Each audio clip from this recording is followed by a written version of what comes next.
fazendo a divisão ali dos livros, então a Juscelia, né, apresentou ali inicialmente o Evangelho de João. As pessoas, eu vi que tem umas pessoas aqui que nunca participaram, é, só para vocês entenderem, quem está aqui pela primeira vez, o livro de João ele foi apresentado já para uma outra irmãzinha, do capítulo 1 ao capítulo 12.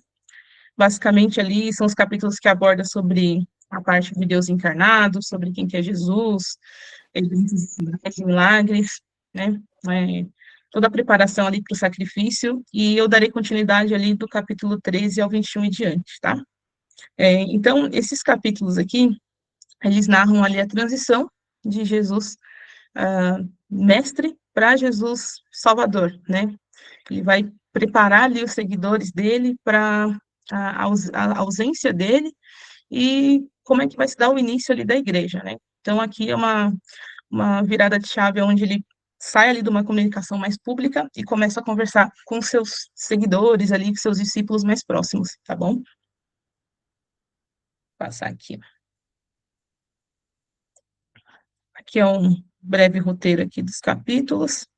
E as fontes que eu peguei foram ali das Bíblias da NA e da Romo, e um podcast também que eu deixo de indicação aí para vocês escutarem, que é dos Diálogos Teológicos. Muito bom. Espero que vocês gostem. Bom, primeiro capítulo, então, o 13. Esse capítulo, ele já começa ali com Jesus falando sobre a questão a situação ali do lava-pés, né? Trazendo ali uma lição de amor, de serviço, de humildade.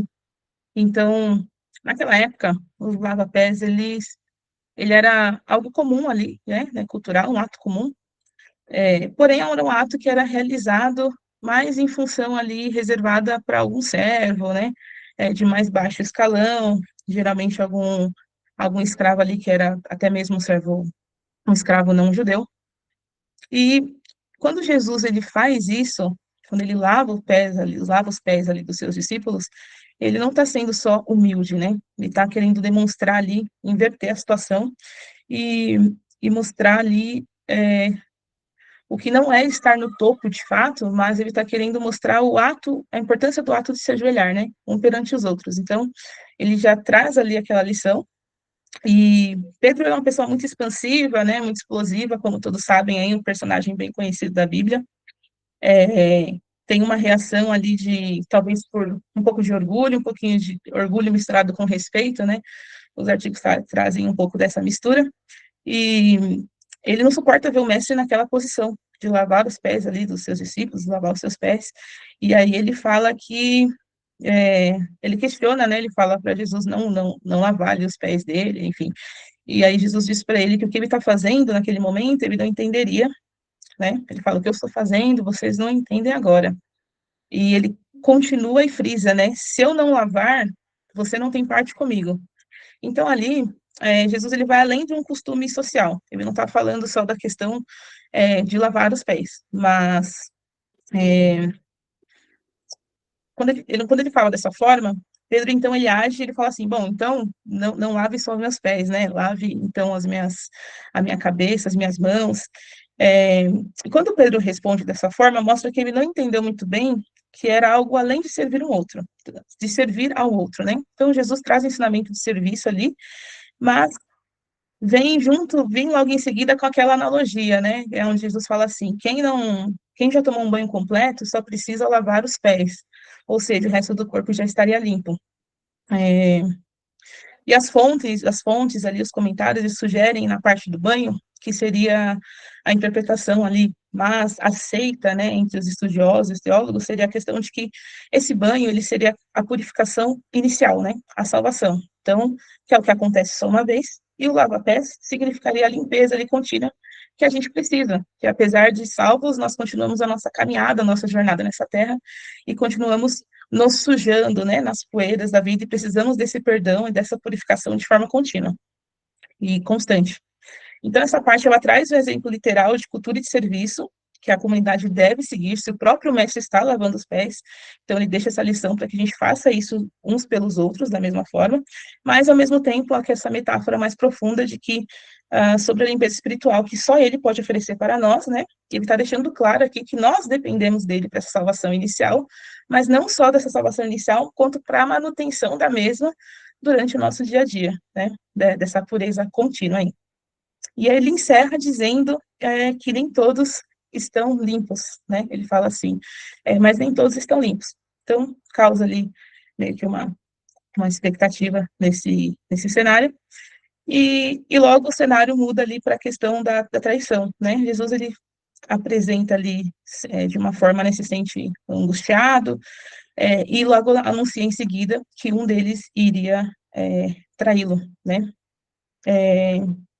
E aí ele cita a parte do Antigo Testamento, que está ali no livro de Salmos, não me recordo o capítulo, mas que fala que aquele que comia do pão iria se levantar contra ele, né? E na cultura da época, comer do pão, compartilhar o pão, era algo além de cultural ali, era algo relacionado à questão de aliança mesmo, né? Então, um vínculo de confiança, e naquele momento na mesa todos então ficam perdidos ali, curiosos, quem será que trairia Jesus, tá?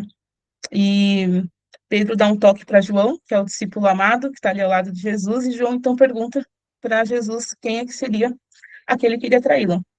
E aí ele diz que seria aquele que ele molharia, né, um pedaço do pão e entregaria, e Jesus faz isso e entrega para Judas Iscariotes. E é um outro fato interessante, que o fato dele oferecer o pão da própria botija dele, da tigela ali, e entregar, é também um gesto de honra, porque a questão não só de dividir o pão, mas quando molhar o pão, também ali tem um significado de amizade, um gesto de confiança, e alguns intérpretes ali considerariam que isso também era o último apelo para a situação que viria depois. Mesmo Jesus sabendo, obviamente, aquilo que iria acontecer, mas que seria o último gesto de apelo, de comunhão ali com Judas naquela situação, né? E aí o texto diz que imediatamente Satanás entrou nele, e essa aqui é uma parte, acho que bem interessante também, porque quando a gente fala de Satanás entrou em Judas, não, a gente não está falando aqui de possessão, né? Aqui, o texto fala que Satanás entrou nele, e Jesus fala, então vá e faça logo o que você vai fazer. Nisso, os discípulos não imaginam o que Judas vai fazer, ele acha que Judas vai comprar alguma coisa, ou vai ajudar os pobres, enfim. Mas esse Satanás entrou nele não se trata de algo de possessão, mas sim de algo, não é nada que anulou ali o livre-arbítrio de Judas, mas basicamente a intenção dele, né, é, houve uma entrega, houve uma intenção que estava já alinhada ali com o objetivo das trevas, da escuridão, então é, teve um alinhamento com essa vontade, aonde ele não conseguisse ali retornar e mudar de ideia, né, para se fosse para fazer o contrário. Então, não é que ele estava possuído, mas havia uma intenção aonde estava alinhada ali com o objetivo mal oposto, né, da escuridão, tá? Não sei se deu para entender muito bem essa parte. E aí, e era noite, e o texto encerra ali falando que era noite. E essa parte de era noite traz um contraste entre luz e as trevas, acho que em toda a escritura, mas principalmente em João também, que Judas, a partir do momento que ele vai para o ato, caminha para o ato da traição, basicamente ele está emergindo, se entregando ali a uma escuridão espiritual. Então, e era a noite, o texto traz que é Judas fazendo essa imersão ali no mundo, numa escuridão espiritual. Tá? Bom, logo em seguida, Jesus começa a falar do amor, do novo mandamento, que é o amor. E aí, ele fala que para aqueles que conheceram, que permaneciam nele, né? Assim que Judas sai, voltando um pouquinho, que ele vai ao ato da traição, Jesus disse que o homem seria glorificado, né? Que o homem seria glorificado e que Deus seria glorificado nele. Então, mesmo ele sabendo da traição que viria, então, que através dessa traição te geraria morte, a gente tem que lembrar que no nosso entendimento comum do homem, a glória, a glória do homem é poder, é honra, é manifestação de força, mas a questão de Jesus aqui ele está redefinindo esse significado, porque a glória dele seria revelada através da cruz. Então, Judas indo ali cometer um ato, traição, que o levaria para a cruz, que na verdade estaria levando Cristo rumo à sua glória, à sua revelação.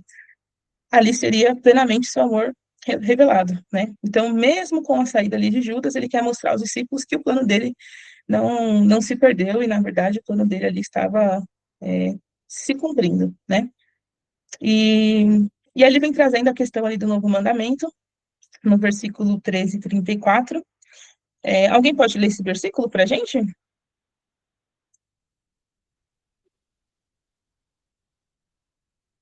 Eu posso ler 3:34? Isso, e uma outra pessoa leu o Levíticos 19.18. Se prepara alguém aí, por favor. Novo mandamento vos dou, que vos ameis uns aos outros, assim como vos amei, que também vos ameis uns aos outros. Deus abençoe. E o Levíticos? Quem pode ler?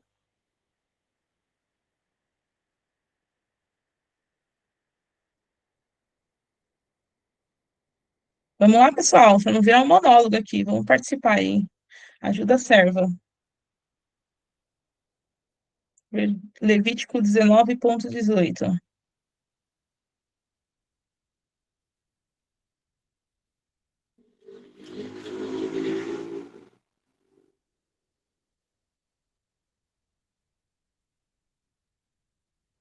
Ninguém está com a Bíblia na mão? Posso ler. Levítico 19 e o versículo 18, né? Isso, Deus abençoe. Amém. Não se vingue nem guarde rancor contra alguém do seu povo, mas ame ao seu próximo como a você mesmo. Eu sou o Senhor. Deus abençoe. Tem esse versículo e tem, acho que um outro Deuteronômio também, mas acho que o finalzinho ali, quando Jesus traz esse novo mandamento, ali quando Lucas leu, o novo mandamento é uns aos outros como eu vos amei, também ame uns aos outros, assim como eu os amei, também ame uns aos outros. E lá, a gente for puxar lá no Antigo Testamento, onde a Isa leu, já existia um mandamento do amor, mas era ame o próximo com a si mesmo. Era essa parte que eu queria pegar, na verdade. Então, esse mandamento, se a gente for olhar ali, na época da lei judaica, ele já existia, mas o que mudou? Qual que é a diferença do antigo para esse novo mandamento? A questão o padrão de medida, a fonte, a régua ali. Então, esse mandamento do amor, ele já existia, só que o primeiro, ele era focado ame o próximo como a si mesmo, na nossa própria capacidade. Então, o padrão ali, ele dependia ali muito do nosso estado de espírito, da nossa própria capacidade, essa era a régua.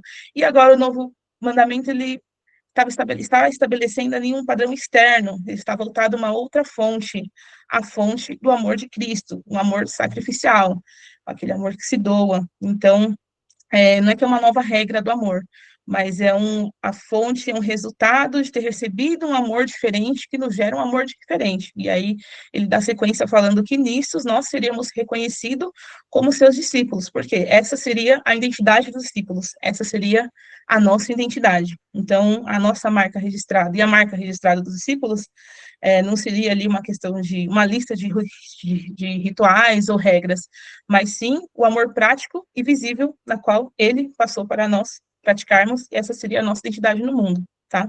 Então, seria essa a diferença aí de um para o outro.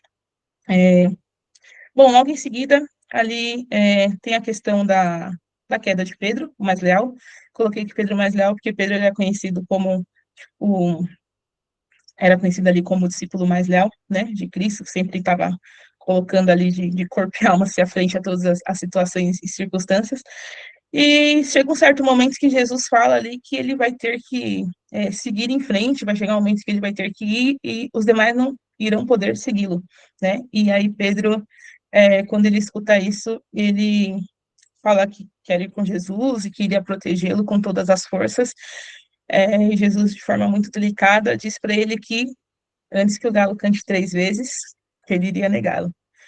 Então, Aqui Jesus já está dando uma lição de que Pedro era uma pessoa que ele tinha muita autoconfiança, uma autoconfiança humana, ele tinha as melhores intenções, mas ali ele está ensinando que o ser humano ele tem uma fragilidade, né? Então, qualquer ser humano, mediante a pressão, ele pode cair de alguma forma, né? A fragilidade do ser humano ele é real. E ele queria que Pedro entendesse que a fonte dele, da força, é Cristo, e não ele mesmo, né? E Pedro tinha muito essa questão da força interior. E naquele momento que Cristo falou que ele seria trair, que ele iria negá-lo 3 vezes, isso foi desconstruído ali de certa forma, né? E aí trouxe essa queda iminente de Pedro, que era o mais leal. Então, Pedro ele recebe esse aviso que ele vai trair Jesus, e ao mesmo tempo é uma preparação para uma eventual restauração lá na frente, nos próximos capítulos. Então, o livro de João aqui ele quer mostrar que a gente não consegue vencer ali pela nossa própria força, e que nós somos totalmente dependentes da graça. Pedro ele precisava passar por isso para entender o que Jesus estava ensinando, ele vai precisar passar por essa situação, mas para entender que Jesus estava ensinando lá na situação do lava-pés, que ele achou que era um simples lava-pés, e através de toda essa negação que ele vai passar, ele vai conseguir entender lá na frente o significado de tudo isso. Então, nesse capítulo 13, basicamente, aqui está trazendo, o capítulo traz aí sobre o que a igreja e a comunidade cristã seria construída, seria estabelecida, que não está falando sobre, que não é algo sobre perfeição de membros, né, ou sobre perfeições aí de ações, focando no amor sacrificial de Cristo, e que ele está deixando essa lição para nós compartilharmos esse mesmo amor. Então, ele está ensinando esse amor e deixando o recado para darmos continuidade e compartilhar nos próximos capítulos, na nossa vida, na verdade, né? Vamos lá.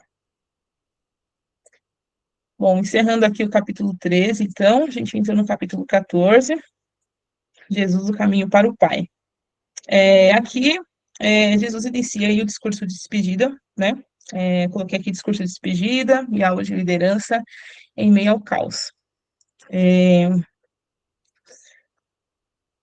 Aqui, quem pode ler para a gente aqui esse versículo da tela? 1 e 2 de João 14. Eu leio. Só um minutinho, tô abrindo aqui. Gente, como é rapidinho, antes de passar para o 14, o 13, tudo bem? Alguém ficou com alguma dúvida? Quer fazer algum comentário? Para não ficar na sequência do outro, hein? 14, okay? 1 e 2? Beleza. 14, 1 e 2? Isso? Isso, esse que está na tela mesmo, aqui no slide. Tá. Que o coração de vocês não fique angustiado. Vocês creem em Deus, creiam também em mim. Na casa de meu pai há muitas moradas. Se não fosse assim, eu já lhes teria dito, pois vou preparar um lugar para vocês. Eu só pensei ali. O capítulo 14, então, ele já se inicia com essa questão de que Jesus Cristo já dizendo aí para que os discípulos, né, é uma conversa mais próxima com os discípulos, para que eles não fiquem angustiados. Tomé, ele já questiona Jesus nesse ponto e fala, Senhor, mas nós nem sabemos para onde você vai, né? Quem estiver acompanhando as escrituras, eu posso não estar falando as palavras exatas, mas o sentido do texto é esse. Nós nem sabemos para onde o Senhor vai, como que nós vamos saber o caminho. E Jesus, ele entra ali, a resposta de Jesus, ele fala um pouco ali sobre uma questão das muitas moradas, né? Que é uma metáfora que se remete ali a uma imagem do noivo que está indo preparar um lugar na casa do pai para receber a sua noiva, que somos nós, a igreja. Então, quando ele fala que há muitas moradas, ele está falando sobre a questão de pertencimento, de segurança, ou seja, há um lugar garantido para vocês, como se ele quisesse dizer, vocês não precisam se preocupar, eu estou indo preparar esse lugar, eu estou cuidando de tudo, tá? E então ele responde o Tomé, né, dizendo, eu sou o caminho, eu sou a verdade, eu sou a vida, né, no versículo 6 aí em seguida, dizendo, eu sou o caminho, ou seja, eu sou o único caminho que provém o acesso a Deus. Eu sou a verdade, eu sou a única verdade que revela o Deus verdadeiro. Eu sou a vida, eu sou a única vida concedida por Deus eterna através de todos que creem nele, né? E mesmo assim, trazendo esses ensinamentos, muitos dos discípulos ainda, os discípulos e muitos outros ainda ficavam presos no que era visível, né? Nos sinais visíveis, enfim. E Felipe, ele é um exemplo disso, né? E ele diz ali, né, Senhor, mostra-nos, mostra-nos, ó Pai, isso nos basta. E aí Jesus diz para ele, nossa, estou tanto tempo entre vocês, você ainda me diz, mostra-nos, ó Pai. E o que isso significa? Jesus está querendo dizer, tudo que vocês precisam, nesse capítulo ele quer dizer o quê? Tudo que vocês precisam saber sobre Deus, sobre natureza, sobre caráter, sobre intenção, está aqui. Olhem para mim. Então, Jesus queria que eles olhassem para ele e olhem como eu ando, olhem o que eu falo, olhem como eu me comporto, pedindo para observarem ele e não olhar para nenhum outro lugar. Né? Ele está reivindicando ali, dizendo, olha, eu sou a manifestação perfeita, sou uma manifestação visível de um Deus invisível. Então, ele queria chamar a atenção para isso. Então, ali seria o fim ali das buscas, vamos dizer, por sinais visíveis, porque ali ele já era uma revelação final do próprio Deus, estava ali em carne e osso, né?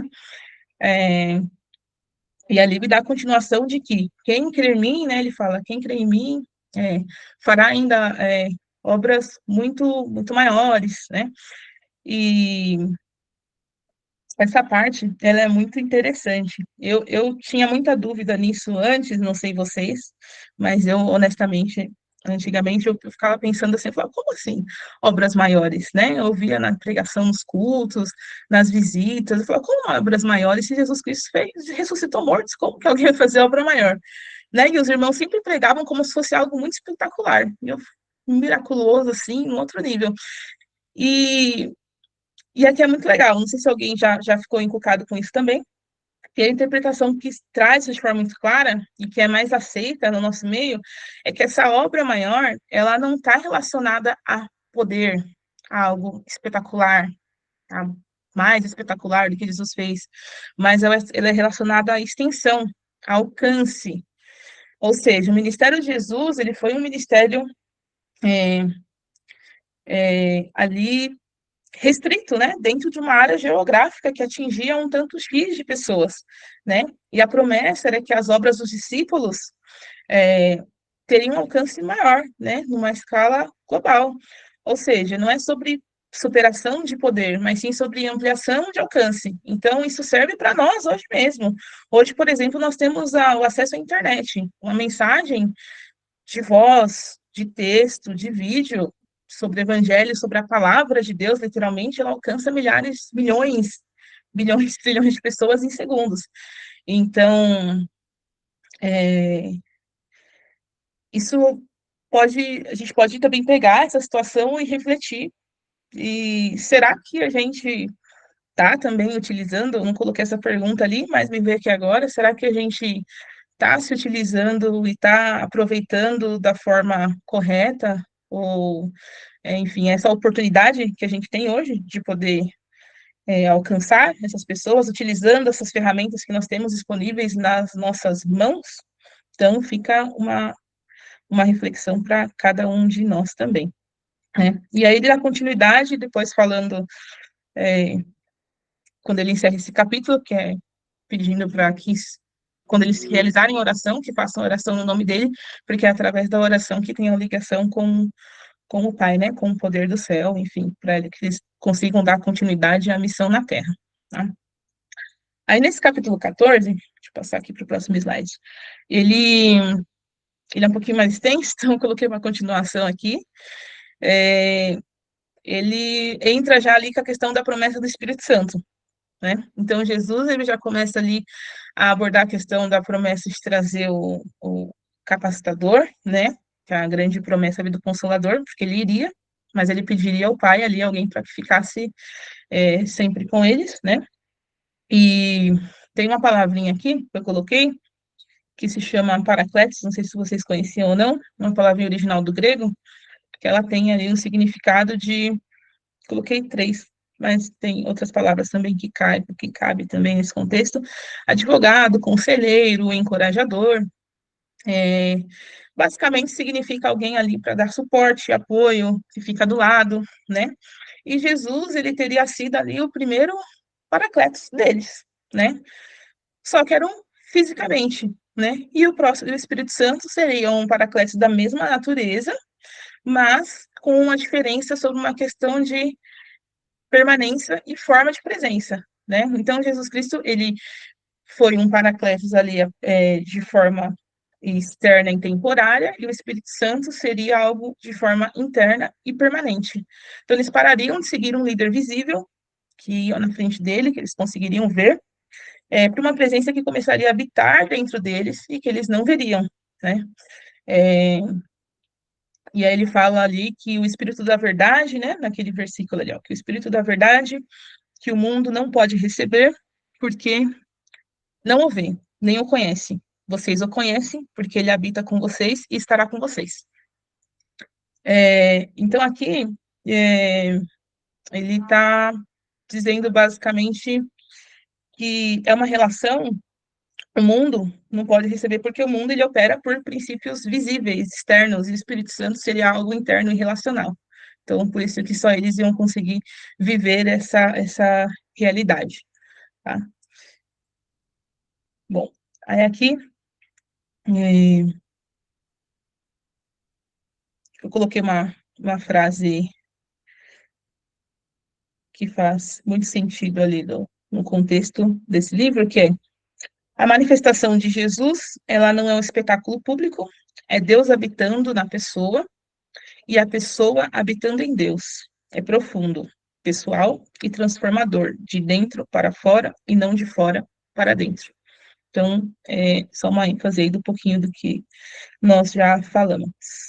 E aí, em seguida, ele ressalta ali sobre a verdadeira paz, e aí ele diz: deixo com vocês a paz, a minha paz lhes dou, não as dou como a paz do mundo, né? Aqui ele já quer deixar clara a diferença do que é a paz do mundo, o que é a paz dele. A paz do mundo é algo que a gente sabe que é circunstancial, é a paz quando nós estamos bem financeiramente, estamos bem de saúde, tá tudo indo muito bem. E a paz de Cristo é aquela paz diferente, né? É aquela tranquilidade, aquela segurança interior, apesar de tudo que está acontecendo ao nosso redor, apesar de todas as guerras, a paz em meio à guerra, né? A paz em meio à tempestade. Então, porque nós estamos ancorados nele, então a nossa confiança está nele, então a nossa paz, a paz de Cristo, ela é diferente, ela é isso. Apesar de tudo, nós conseguimos ficar em paz, diferente do mundo, né? E aqui eu coloquei ali no finalzinho só um resuminho do que seria o 14. Então, aqui, Jesus Cristo falando do destino seguro, que nós começamos ali falando da morada, quem é o chefe, que é ele mesmo, no caso, Consolador, falando do envio do Consolador e a paz interior, tá? Então, aqui, a partir aqui já está dando início aqui à partida de Jesus, ele vai abrir já espaço para o trabalhar do Espírito Santo Consolador, para a realização dessas obras maiores, e já está falando ali da ausência física dele, mas deixando claro que essa ausência física dele não é um fim, mas ela vai ser o começo de uma nova fase. Tá bom?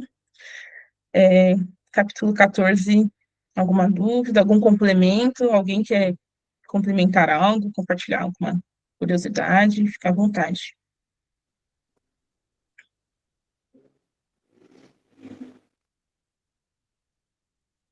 Não? Não, eu Pode falar?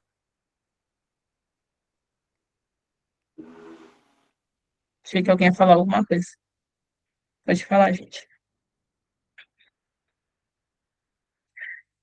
Capítulo 15, então. Isabela, pode falar. Levantou a mão. Van, eu fiz uma anotação aqui na minha Bíblia, eu queria compartilhar com vocês do capítulo 14. Quando Jesus fala, né, ninguém vem ao Pai, muita gente fala ninguém vai ao Pai, mas faz toda a diferença o vem do vai, né? Porque quando Jesus fala ninguém vem ao Pai, ele está querendo dizer que ele e Deus são um, né? E que o Pai está nele. E aí eu queria compartilhar isso com vocês. Deus abençoe, Isa. Ó, esse versículo eu pulei. Gente, como são 9 capítulos em pouco tempo, então sempre vai passar alguma coisa que a gente não abordou. Obrigada, Isa. Esse é um dos versículos chaves também. Muito bom. Interessante, né, essa colocação dela aí, achei interessante. Uma palavrinha só faz uma diferença muito grande, né? Sim. Capítulo 15, então, a videira e os ramos. Aqui no capítulo 15, já se faltava ali algumas horas, né, estava chegando próximo, cada vez mais próximo, se vocês lembrarem lá do capítulo 13, toda uma preparação, aqui é toda uma preparação até chegar à crucificação, tá, gente? Então, aqui, a cada capítulo, Jesus está chegando mais próximo da sua crucificação, e ele está preparando ali a todos para esse momento, se preparando e preparando a todos para esse momento, né? E aqui, já chegando um pouco mais próximo dessas instruções, e aí ele traz aqui João traz aqui essa questão das videiras e dos ramos, né? E já inicia ali falando que eu sou a videira verdadeira e meu pai é o lavrador, né? João 15,1, que é o primeiro versículo. E essa ênfase na videira verdadeira, ela tem um contraste ali com o Velho Testamento, onde Israel era como se Israel ele era ali visto, na verdade, ele era uma vinha, ele era uma videira, só que, no entanto, ele é uma vinha que falhou, né? Ele fracassou ali, nos deu os frutos esperados, se resultou em um juízo divino. Então, quando Jesus disse que ele é a videira verdadeira, ele está dizendo aquilo que Israel deveria ter sido, vai se cumprir em mim. Então, aqui ele vai cumprir aquilo que Israel não cumpriu. Não que isso fosse uma surpresa para ele, né? Mas tem esse link com o Antigo Testamento, e aqui ele destaca que os ramos que não dão frutos, né? Ali eu coloquei na questão da compreensão do significado da poda, porque ele vai entrar na parte dos ramos que não dão frutos, que ele corta e são queimados, e os que dão frutos ele vai podar, vai limpar, né? E essa parte de poda, ela é um ato que pode parecer, talvez, agressivo, dependendo da interpretação, da forma que a pessoa entende, né? De início, pode parecer um ato agressivo, podar, né? Mas a poda, ela na verdade, ela é um ato de cuidado, né? Então, o agricultor aqui, quando ele faz a poda, é porque ele vê potencial, ele quer tirar algo que é supérfluo e quer melhorar aquilo que já é bom para dar mais frutos, né? Então, aqui a gente tem que tomar cuidado para a gente não confundir, muitas das vezes, na prática, na nossa vida, no nosso dia a dia ali, o que é a poda com punição. Ela pode ser facilmente confundida, né? Então, como que alguém, no meio de uma dificuldade, consegue diferenciar uma coisa de outra? Pense aí uns 15 segundos. Como que a gente consegue diferenciar o que é uma poda de uma punição ou de uma correção?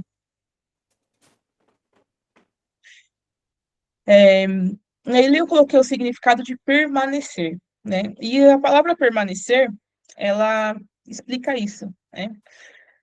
A confiança, para entender a poda como cuidado, ela vai vir muito da qualidade da conexão que se tem com a videira. Então, se o ramo ele se o ramo permanece, ele confia no lavrador.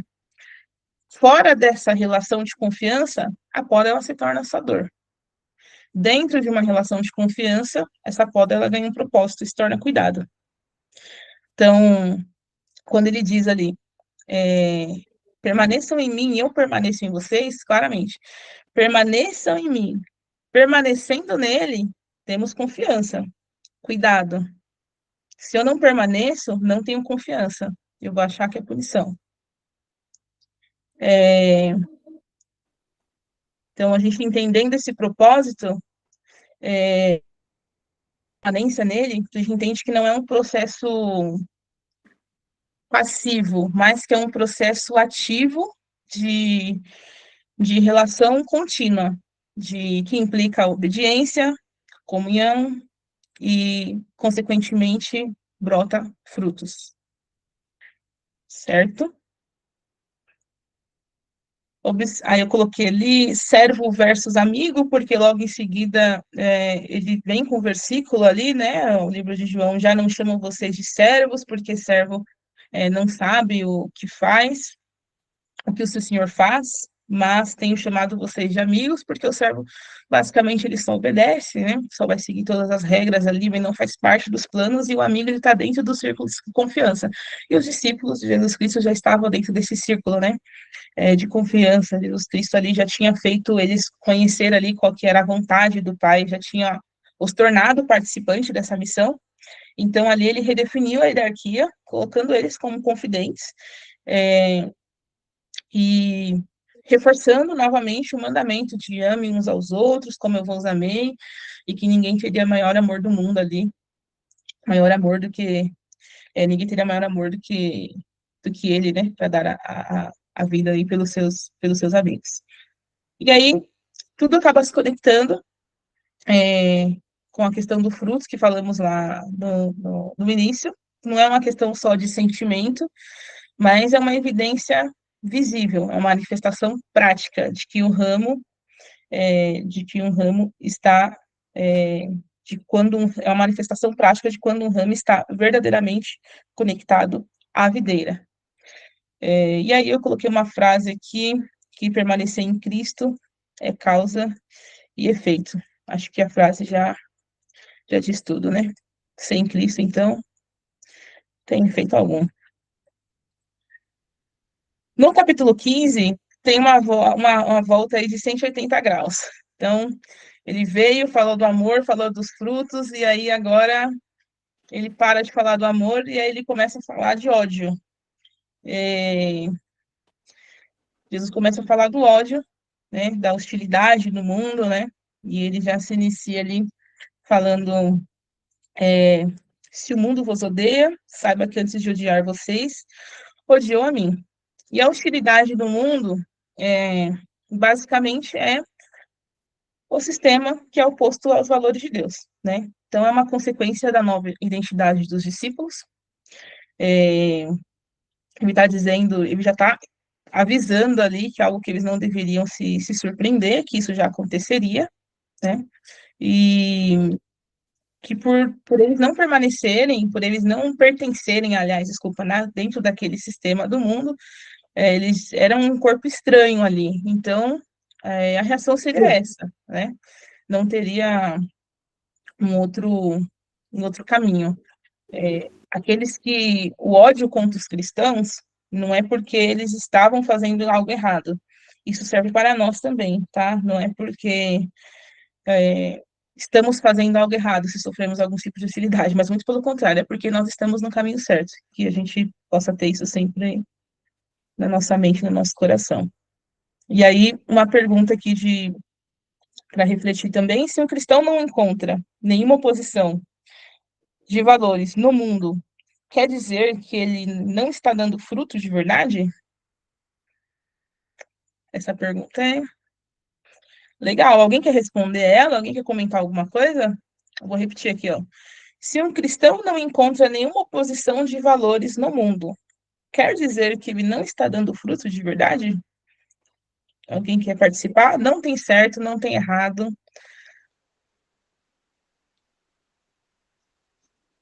O que tem é nós aprendendo uns com os outros.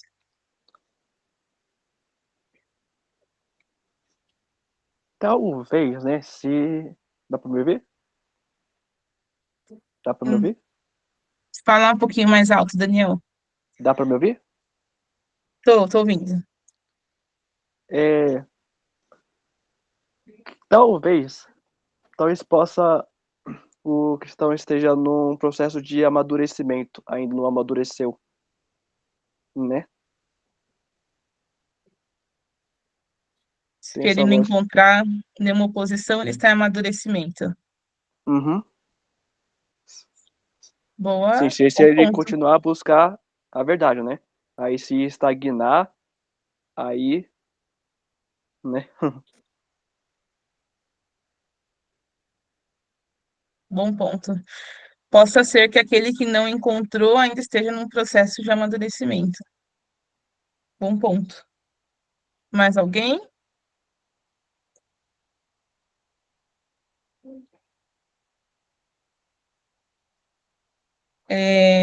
Deus abençoe, entendeu? Aqui, a questão não é que é para um cristão sair por aí comprando briga com todo mundo. A gente nem precisa disso, né? Como nós conversamos, como falamos aqui anteriormente, naturalmente a nossa identidade já faz com que isso aconteça, crie esse atrito. Mas traz essa reflexão, porque sugere, é uma lógica, né, de que uma vida onde se manifesta o amor de Cristo, que valoriza a humildade em vez do poder, né, o serviço em vez do egoísmo, inevitavelmente, e outras questões, vai gerar uma tensão contra o sistema do mundo. Então, operamos numa lógica oposta.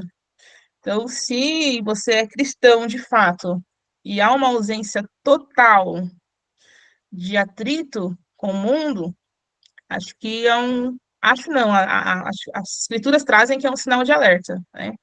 Mas o ponto que o Daniel trouxe é muito interessante, que às vezes a pessoa não encontrou esse atrito ainda porque ela está em processo de amadurecimento. E aí é o ponto que acho que que complementa aqui, né? Possa ser que você que esteja nesse processo de amadurecimento, não encontrou nenhum atrito, então é, todos nós estamos, né, no processo de amadurecimento e de aprendizado contínuo, tá? Ninguém vai saber tudo sempre, mas a conversão, né? Cada um, Deus trabalha a conversão num tempo diferente, num período da caminhada e uma jornada diferente da vida. Então, fica como reflexão aí esse ponto, e a gente sabe que aqui é necessário sempre ter a ação, obviamente, ali do Espírito Santo como ajudador e como capacitador, para a gente conseguir também enxergar isso. A gente precisa da ajuda divina. Pode falar, Jane. A paz de Deus com todos. Deus abençoe. Eu queria fazer uma pergunta em cima da pergunta, para até eu vou poder responder também. Essa oposição, quando você pergunta, seria por parte do cristão em relação a ele não concordar com o que está acontecendo, ou, que nem você falou, né, voluntariamente, outras pessoas se oporem a aquela condição e tudo mais. Porque são duas coisas diferentes em relação a, não é para, que nem você falou, procurar briga por aí, né, mas às vezes o cristão, por personalidade, ele é meio passivo, aquela pessoa é passiva, e não vai brigar com ninguém, mas o seu valor se opõe claramente àquele sistema. Então, assim, é bom deixar claro que não é porque você nunca brigou na vida, né, porque aí a gente vai estar indo, né, de algumas personalidades e tal. Não é porque você nunca discutiu dentro de uma sala, ninguém nunca te botou o dedo na cara, e taranã, que você, não é isso. É quando seus valores entram em direta oposição, e às vezes essa oposição é você se negar a participar, se retirar, e você, enfim, né, eu entendo que essa oposição acontece de diversas formas, não só, que nem o Ivan falou, sair brigando, botando o dedo na cara, né, e não é isso, mas o cristão, ele primeiramente se opõe, e as pessoas também se oporão a ele por causa desses valores impostos. É isso mesmo, Fê. Deus abençoe. O foco aqui é em valores, tá, gente? Eu dei um exemplo ali supérfluo de briga, essas coisas, mas o foco é exatamente em valores, né? Nossos valores não batem com os valores do mundo, a nossa identidade. Então, naturalmente, haverá algum tipo de choque. Deus abençoe, Jane. Perfeito. Então, deixa eu ver aqui. Acho que o capítulo 15, eu acho que eu coloquei alguma sequência também. Coloquei, aqui. Então, continuando o capítulo 15, falamos aqui da conexão com a videira. Automaticamente, essa conexão produz frutos. Inevitavelmente, essa conexão que produz frutos terá ali, em algum momento, questões de atrito por questões de valores. mas teremos a provisão do Consolador que vem para nos capacitar. Não dá para dar frutos sem se comprometer com a vida de amor radical, não dá para viver esse amor sem esperar oposição, e não dá para perseverar na oposição sem depender da ajuda do Consolador. Aqui encerramos o capítulo 15. Alguém mais levantou a mão? Tem alguém levantado a mão junto com a Giane ali? Eu não ia falar nada, mas hoje mais cedo a Van falou que era para eu falar, porque ela não queria ficar falando sozinha, então eu vou falar por causa disso, tá? Não, eu tava pensando já, antes de você trazer a pergunta, depois eu acho que acaba se relacionando, ali no versículo 16, diz assim: não foram vocês que me escolheram, pelo contrário, eu os escolhi e os designei para que vão e deem fruto. Me chamou a atenção eu os escolhi para que vão e deem fruto. E me remeteu àquela ideia em Efésios 2, né, que fala que a salvação é pela graça, não é por obras, depois fala que nós fomos criados para as boas obras que Deus preparou. Então, não é como se a gente estivesse aqui dando muito fruto e aí Deus olha e fala, gostei de fulaninho, porque ele tá frutificando pra caramba, eu vou escolher ele. Não, ele nos escolhe, ele nos enxerta na videira e a partir daí, porque nós estamos na videira, a gente começa a frutificar. Então, os nossos frutos, se nós damos frutos verdadeiros, é porque eles não são nossos, são da videira, né? E aí eu acho que isso conecta com a pergunta, Van, porque até aqui, tipo, na minha Bíblia, o subtítulo desse parágrafo ali, que começa no versículo 18, é odiados pelo mundo. E daí Jesus fala ali, se o mundo odeia vocês, é porque se odiar vocês, odiou a mim. Por quê? Porque se o mundo odiou a videira, e nós estamos enxertados na videira, somos parte da videira, o mundo vai nos odiar também, né? Então, realmente, não tem como um cristão verdadeiro ser totalmente aceito pelo mundo, porque o mundo não aceitou Jesus e não vai nos aceitar também se estamos realmente enxertados nele, né? Porque se a gente dá os frutos dele e não os nossos, o mundo não tem como o mundo gostar disso. É isso. Deus abençoe. Perfeito. Tenho nem o que falar. Have no words. Próximo capítulo. Deus abençoe. Amém.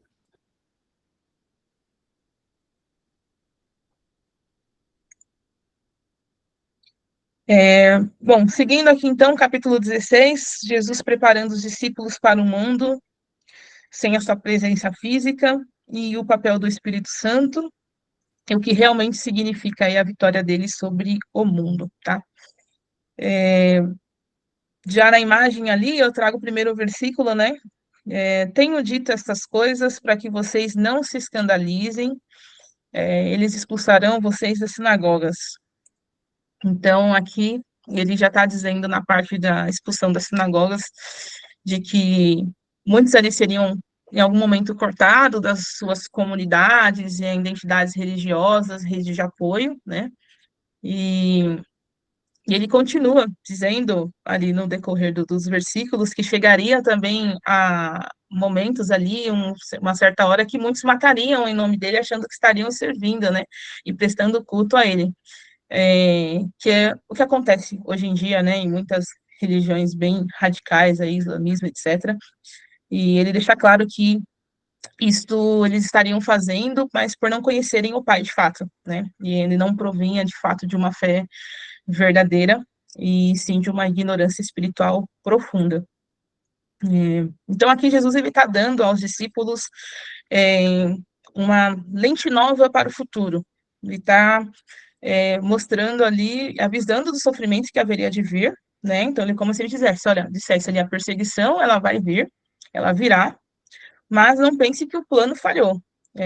Ela virá, eu avisei, mas essa é a prova de que tudo que está acontecendo, que as coisas estão acontecendo da forma que eu disse, e, de certa forma, ali tentando vacinar eles contra o desespero, né? Para que o desespero não os tomassem ali na frente.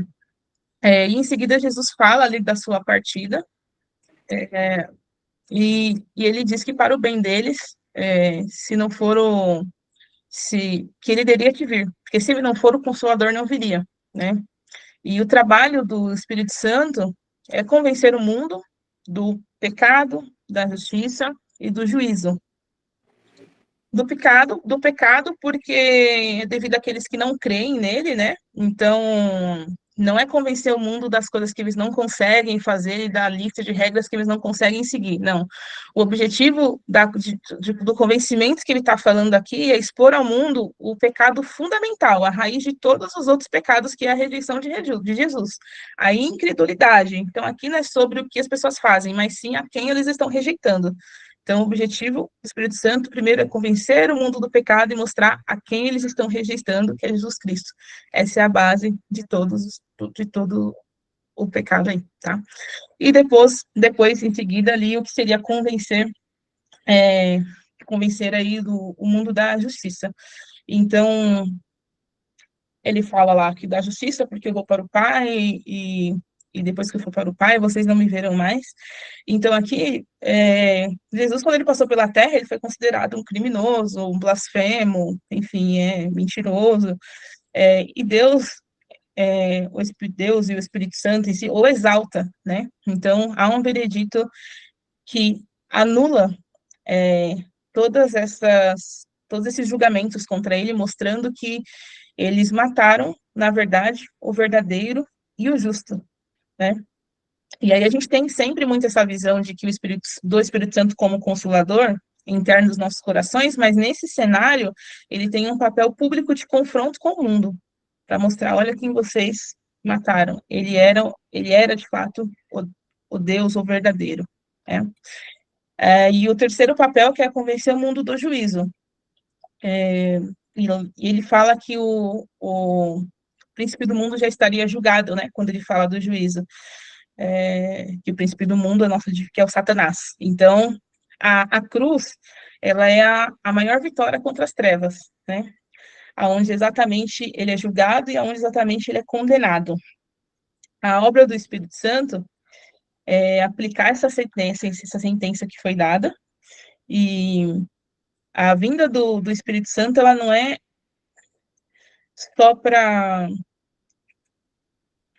dar esse abraço ali nos crentes, né? Mas é para ela, como eu posso dizer aqui, continuar as obras de Jesus para colocar ele no palco do mundo. É basicamente isso. Então, nos próximos versículos, ele vai dizer que um pouco eles o ouviriam, eles falam assim, um pouco vocês, e vocês não me verão, e outra vez um pouco, e me verão de novo.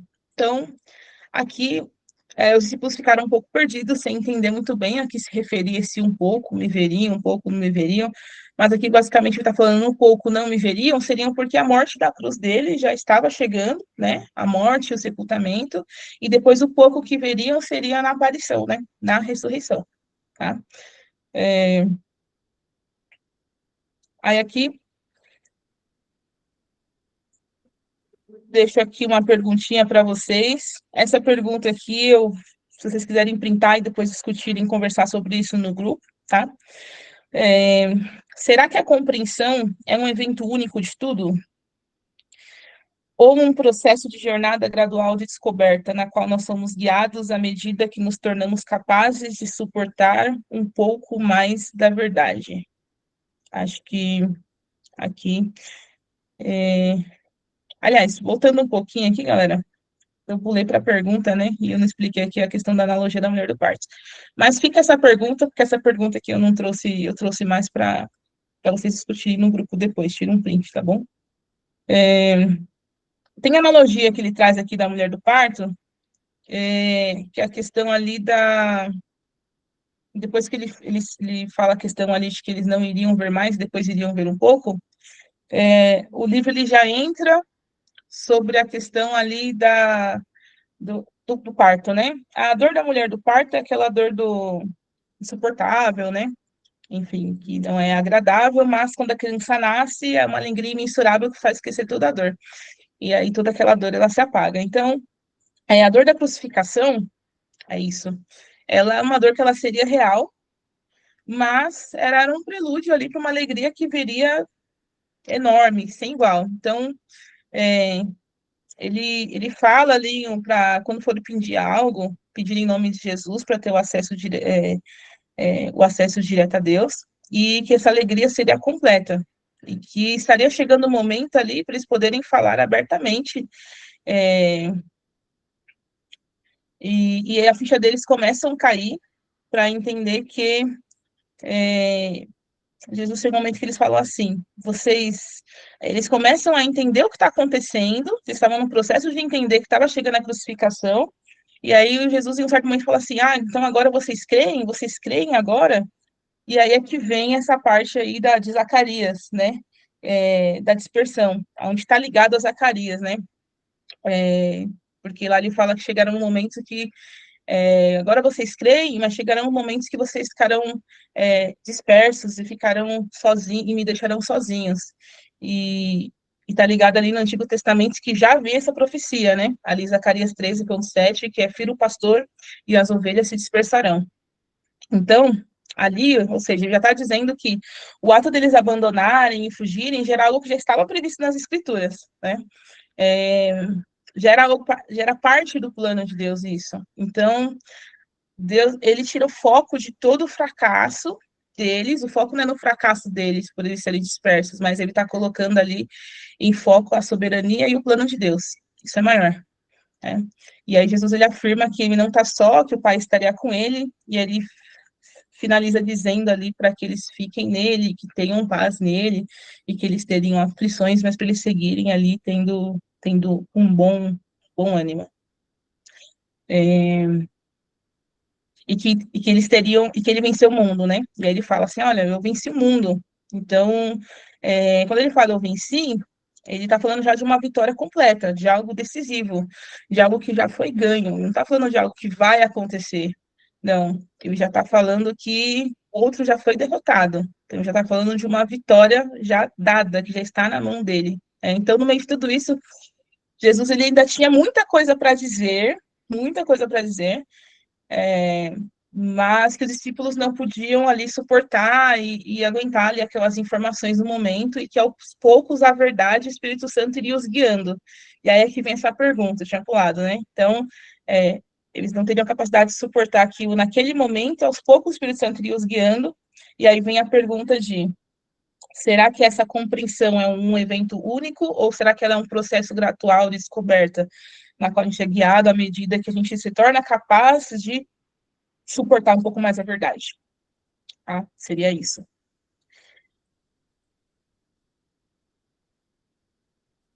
Muito bom. Tudo bem? No 16, alguém quer comentar alguma coisa? Ou alguém quer responder a pergunta ali?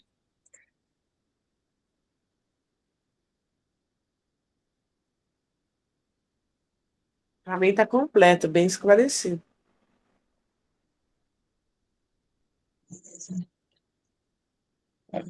Então, capítulo 17, saindo então, Jesus vai lá para o jardim, vai fazer oração, a oração sacerdotal de Jesus. Aqui, chegando mais próximo ainda da crucificação, e ele vai fazer ali, né, vai ser preso ainda antes da crucificação, e como eu coloquei ali, ó, oração, momentos antes da prisão e crucificação, fechando as contas com o Pai, abrindo o futuro para os seguidores dele. Aqui, ele vai ali em direção ao Jardim do Getsemane fazer a oração, e ele faz 3 orações. Ele faz uma oração por ele, depois ele faz uma oração pelos discípulos dele, depois ele faz uma oração pelos futuros crentes, que somos nós.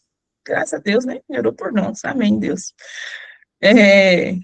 E aí ele diz ali, na oração dele, Pai, é chegada a hora.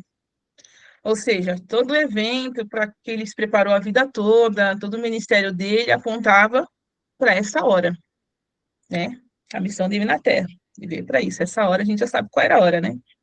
E aí ele diz para que teu filho seja glorificado, glorifica teu filho. Glorificar o filho não é aplaude, coloca o filho como rei na terra, né? Não tem relação com esse reconhecimento, mas cumpre em mim sua obra redentora, é isso que ele está querendo dizer, né? Até porque a verdadeira identidade dele, como eu falei, seria revelada ali, e toda a sua plenitude estava chegando nesse momento, né? de ser revelada nessa situação. E aí ele diz também, glorifique-te, glorifique teu filho, faltou um L, glorifique teu filho, para que ele glorifique a ti. Aqui tem relação com uma glória mútua. Então, uma relação aí com glória mútua, divindade, né? Glorifique teu filho, para que ele glorifique a ti. Ambos são glorificados ali na mesma situação. A vida eterna é essa. Essa parte é muito boa, né? A vida eterna é essa. Ele fala que conheço a ti como Deus único verdadeiro. E aqui ele está falando de relacionamento, da qualidade de relacionamento contínuo, que é algo que pode começar agora, que a vida eterna é algo não é algo que a gente espera, mas é algo que a gente já começa a viver hoje. Nós não estamos em busca da vida eterna. Verdadeiros cristãos já convertidos, já estamos vivendo ela. Já começamos a vivê-la desde já, aqui na terra mesmo. Glorifica-me, ó Pai, contigo, mesmo com a glória que eu tive junto de ti. E quando ele fala isso na oração, nas Escrituras traz uma explicação bem legal de que aqui seria um dos momentos que ele traz uma das declarações mais claras ali da pré-existência dele, né? Porque ele fala, glorifica meu Pai contigo com a mesma glória que tive, né, que eu vou ter, que tive junto de ti no passado. Então, ele não está pedindo algo novo, ele está pedindo algo que ele já tinha. É uma das afirmações mais claras já da pré-existência dele, da divindade dele no Novo Testamento. Então, aqui, ele está dizendo, ele está falando ali da missão dele que a missão dele de se esvaziar está terminando, e ele está pedindo para ele retornar ali uma posição original, que ele já esteve em algum momento, né? E ali, uma vez que ele estabelece ali a conclusão ali da missão dele, enfim, ele para de focar nele mesmo e ele começa a orar pelos homens, pelos seus discípulos, né? E aí ele inicia a oração falando, manifesta-me para manifestar o nome, né? E aí, nessa questão que ele fala, manifestei o teu nome, manifestei teu nome neste mundo. Então ele começa a oração nesse termo, ele está querendo dizer que ele já trouxe a revelação completa de Deus para eles ali. Então ele ora para que Deus os guarde neste mundo, mas Jesus não ora pelo mundo. Ele ora para aqueles que são deles que estão no mundo, tá? E ele pede para que eles sejam um, né? Assim como Jesus e Deus, ele pede por uma unidade. Então, isso significa não significa sobre todo mundo pensar igual, não é isso, sobre que nós temos que pensar igual, é sobre compartilharmos do mesmo amor, do mesmo objetivo, do mesmo propósito, de sermos transformados da mesma natureza cristã, tá? Não é sobre pensar igual aqui. E aí, na sequência, ele fala, estamos no mundo, mas não somos do mundo, né? Nos lembra um pouquinho ali da parte do atrito. Então, estamos no mundo, mas não somos do mundo. Então, temos uma natureza diferente. Estamos no mundo, mas estamos numa realidade presente, mas com valores e propósitos cristãos. E certifica-os, na verdade, somos separados para um propósito sagrado. Então, a palavra de Deus nos purifica, nos santifica, nos prepara para essa missão contínua, para dar continuidade à obra dele aqui na Terra. E, por último, ele ora pelos futuros crentes. Eu lhes transmiti a glória que me deste. E aí ele fala lá, não rogo somente por estes, mas pelos futuros, por aqueles que virão. E aqui ele pede também para que todos sejam uma unidade, da mesma forma, para que todos se sintam bem uns com os outros, com um propósito evangelístico, e que Jesus queria era que quando as pessoas olhassem, o livro de João, ele fala ali as notas que explicam esses versículos, que quando o mundo olhasse para essas pessoas, cristãs olhassem para nós, nos enxergassem, vissem uma unidade, que transcendessem barreiras culturais, classes sociais, cores, políticas. Então, algo que parece humanamente impossível, mas é isso que ele queria, que mostrar algo que tem uma evidência, uma maior evidência, que é a mensagem dele, mostrando que o que tem em nós, o que acontece, é algo de outra origem. E isso não é algo de aparência, né? É algo muito, muito além. É o brilho, né? Como fala. O brilho do cristão é diferente.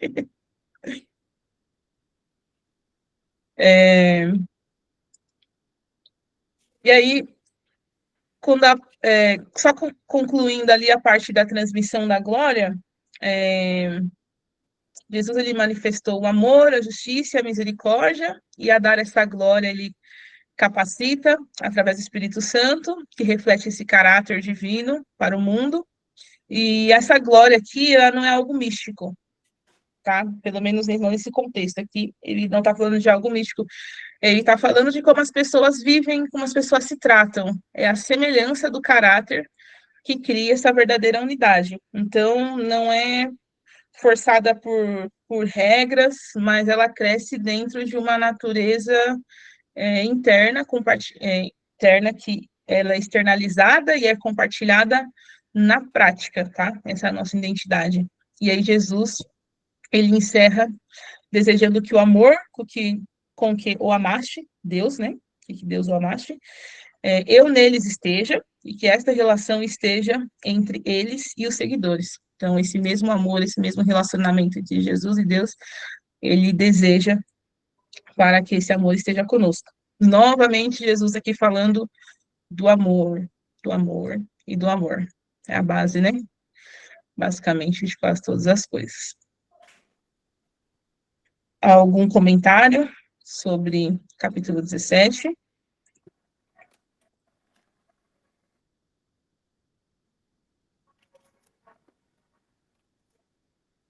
Não? Van. Pode falar. Eu só vou falar umas coisinhas que eu anotei na Bíblia, que eu achei.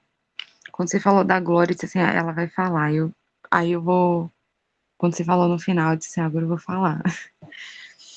Porque, senão, de longe, um dos capítulos prediletos que eu tenho na Bíblia, que é o 17. Que a gente vê Jesus desnudo, literalmente, porque a gente vê ele em oração. É como se a gente visse. Por exemplo, você está dentro do seu quarto e ninguém sabe o que você está falando. E aqui a gente tem claramente que ele estava falando com Deus, assim, intimamente, sozinho, sabe?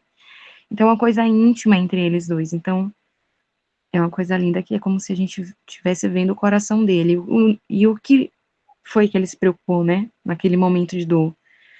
Então, foi muito claro, ele se preocupou com a glória de Deus, de glorificar ele, com a sua igreja e a igreja futura, né, que somos nós. Uma coisa interessante da oração dele até por nós, e é uma coisa que a gente, para se acalmar também, né, e ter a certeza, que uma oração que foi feita há mais de 2000 anos atrás, ela nos alcançou, né, porque ele falou assim, eu não oro somente por esses, né, então, assim, é uma oração eterna. Então, é uma oração que a gente pode ter, a oração de Jesus, ela não é pontual.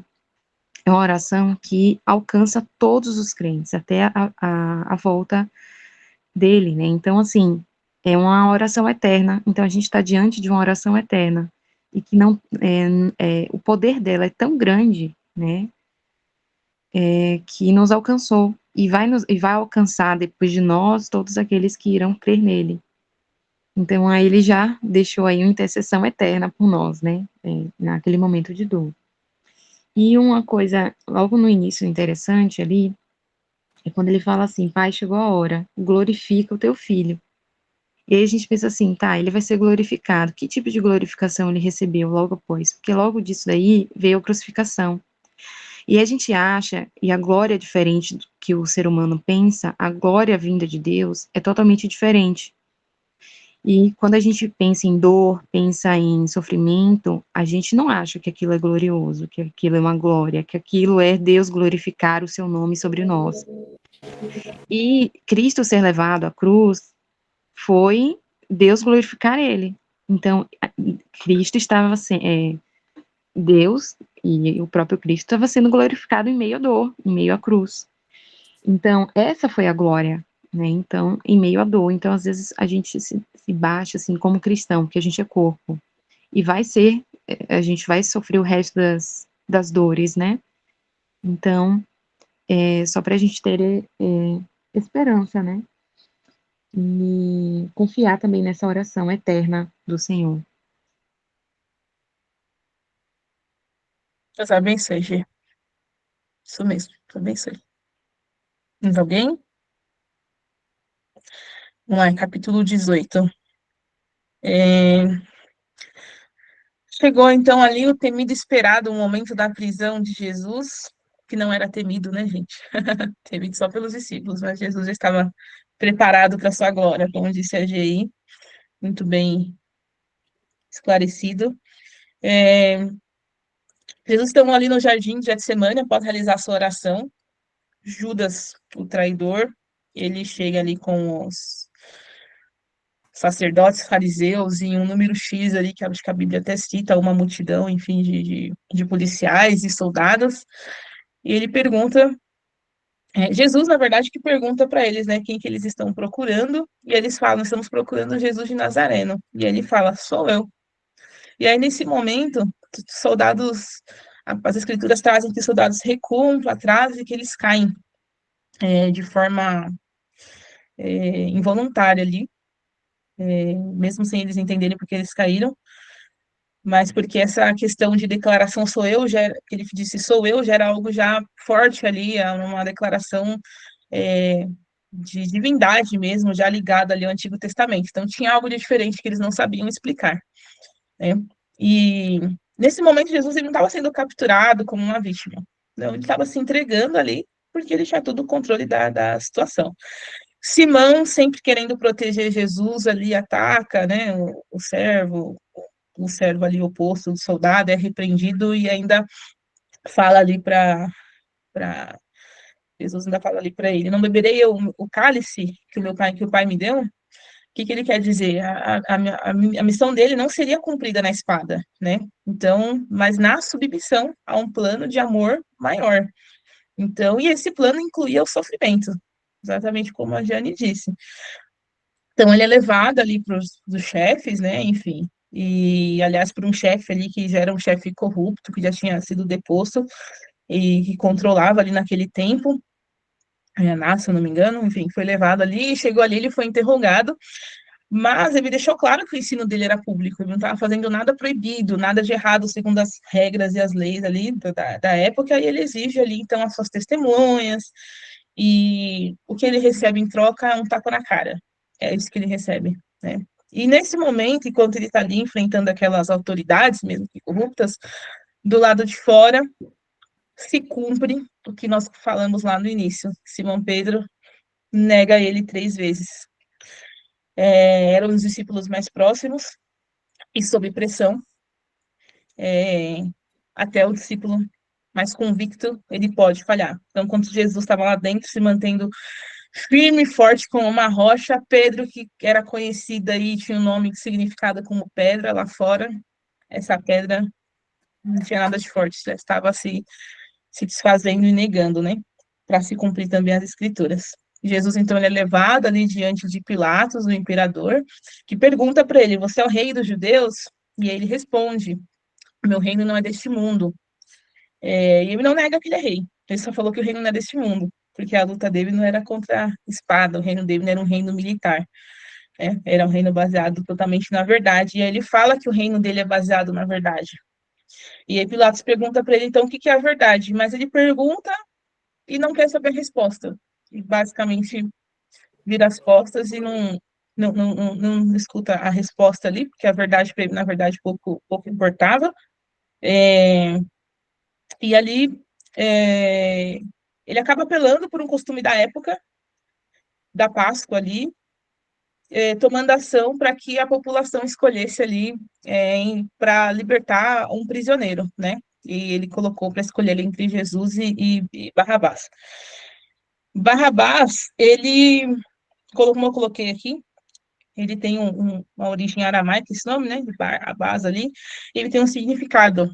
Isso aqui eu não sabia, descobri fazendo um estudo que significava ali filho do pai e filho do mestre. Então, muitas das vezes, a gente só conhece Barrabás como um ladrão, como se fosse qualquer ladrão comum. Não, na verdade, na época, se você for ver a fundo, ele era considerado um líder rebelde ali, um líder salteador político que lutava contra o Império Romano.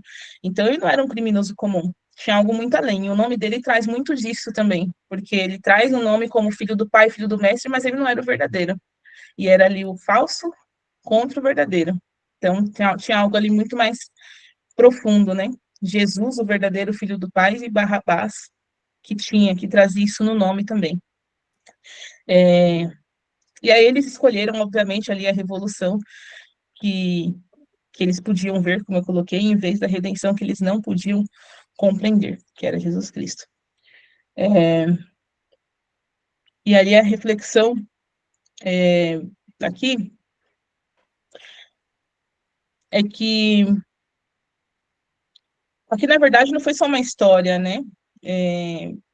Ele aqui nos obriga, de certa forma, a pensar sobre a natureza do poder que a gente admira, que a gente busca, do reino, do que na prática a gente escolhe para seguir, né? Então, naquele momento, na prática, o que eles escolheram ali para seguir, o que eles admiravam, o que eles buscaram, foi o oposto, né? Acabou sendo Barrabás ali, que é o que demonstrava mais força para eles naquela época. Acho que desse capítulo é isso. Alguém tem alguma dúvida aqui? Um complemento? Vamos lá, que a hora está voando, né? Ó, capítulo 19. Então, atuação aqui de Pôncio Pilatos. Vou acelerar um pouquinho aqui por causa do horário. Pôncio Pilatos aqui, então, acaba declarando ali, disse ali que não achava culpa nenhuma nele, né? De certa forma, ele tinha ali uma certa insegurança em determinar que realmente ele era um blasfemador, mas ele manda aceitar Jesus, manda os soldados humilharem, ter todos os tipos de ações ali para mostrar que ele era uma pessoa comum, né?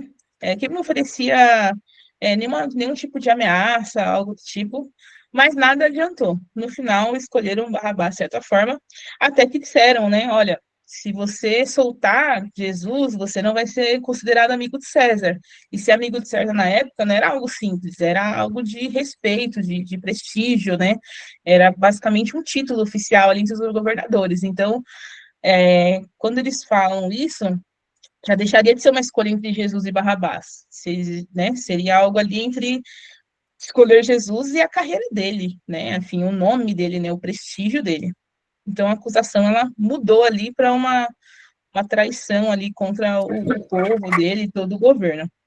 E aí, Jesus, assim, Pilatos mandou Jesus ali para Gólgota, para crucificação, e aí ele manda escrever Jesus Nazareno, rei dos judeus.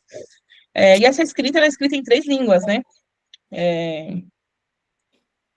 Aramaico, hebraico e falhou aqui a memória, gente. Latim, aramaico, hebraico e latim. Como vocês estão lendo aí. Só não sei qual é qual, tá, gente? Mas é aramaico, hebraico e latim. E quando Pilatos ele usa esses três idiomas, aí sem perceber, de certa forma, ele está fazendo uma proclamação universal, declarando aí a realeza de Jesus em 3 grandes línguas que vai alcançar públicos diferentes, né, de culturas diferentes. E aí o pessoal pede para ele escrever. Ele diz que eu sou o rei dos judeus, e ele fala curto e grosso que o que eu escrevi, e dessa forma vai ficar. E é como se ele estivesse sendo forçado também a crucificar Jesus Cristo, ele não quis se comprometer muito, e o pessoal teve que engolir essa placa e essa proclamação pública. De certa forma, foi uma proclamação irônica ali, mas que não deixou de exaltar ali a soberana verdade, né, de Cristo. Alguém levantou a mão? Pode falar. Eu, de novo. Eu acho muito interessante esse trecho por dois motivos, né? Nesse momento aí, Pilatos, tipo, declara que Jesus não é culpado. Então, assim, oficialmente, pela lei, até mesmo pela lei dos homens, Jesus não é culpado. Então, a gente pode dizer que ele foi realmente morto de forma totalmente injusta, porque não tinha acusação legal nenhuma válida contra ele. E Sim. o que eu acho interessante também é que, é claro que nem a Van explicou, né? Pilatos ali viu que o que estava em jogo ali possivelmente era a carreira, talvez até a vida dele. Então, não acho que ele esteja fazendo, que ele tomou essa atitude da boa vontade do coração dele. Mas, de certa forma, ele entendeu quem Jesus era um pouco melhor do que os próprios judeus, do que os próprios fariseus. Que eles que realmente queriam matar ele, o povo que deveria estar esperando esse Messias foi o povo que realmente quis matar ele e entregou ele para ser morto. E Pilatos não viu, né, crime nenhum nele, não entendeu que ele era um homem injusto e talvez até, de certa forma, enviado por Deus, não digo necessariamente como Messias, mas entendia que tinha algo diferente nele ali, enquanto os fariseus, os estudiosos, enfim, da palavra, que deveriam estar compreendendo muito claramente o que estava acontecendo ali, não entendiam isso. Então é bem irônico, assim, é uma ironia isso que eu trago. Exato, por isso que eu falei que foi uma proclamação irônica, né? De certa forma, a soberania de Deus não deixou de atuar aí, sendo de forma intencional ou não, ele acabou assumindo ali e proclamando. Deus abençoe ali, isso mesmo, muito bom. Aí ali eles lançaram sortes, então, falam, lançam sortes, repartiram, né? Os soldados repartem as roupas de Jesus, algumas peças, só que tinha uma túnica que ela era costurada de uma peça só, então essa túnica eles não conseguiam rasgar ela. Então, lançar sorte é como se fosse fazer tinha umas pedrinhas lá que lançava, fazia o sorteio para quem quer ficar, aquela túnica. E isso mostra que nada que estava acontecendo por ali era por acaso, né? É, todo o caos, toda a crueldade que estava acontecendo já era toda uma coreografia divina e já estava prescrita. Até o ato mais egoísta que ocorreu já fazia tudo parte do roteiro, né? E lá já nos Salmos, no Velho Testamento, já falava que isso iria acontecer, né? Que já iriam repartir as roupas e lançar sortes, então tudo já estava previsto. E aqui uma perguntinha, se todos esses pequenos detalhes têm um propósito, se todos esses pequenos detalhes têm um propósito, qual que é o grande propósito do evento em si? Aqui, o artigo ele se baseia em um conceito teológico chamado substituição penal vicária, que vocês sabem muito melhor que eu, que significa que, basicamente, Deus é perfeitamente justo, e por isso o pecado, a quebra da lei, ela exige, se ele é justo, há um pecado que quebra uma lei, essa quebra dessa lei exige uma consequência, e essa consequência exige uma pena, e essa pena ela não pode ser ignorada, tá? Então, aqui, ela não é só uma questão de perdão, é uma questão de justiça, porque ele é justo. E essa justiça, ela precisa ser satisfeita.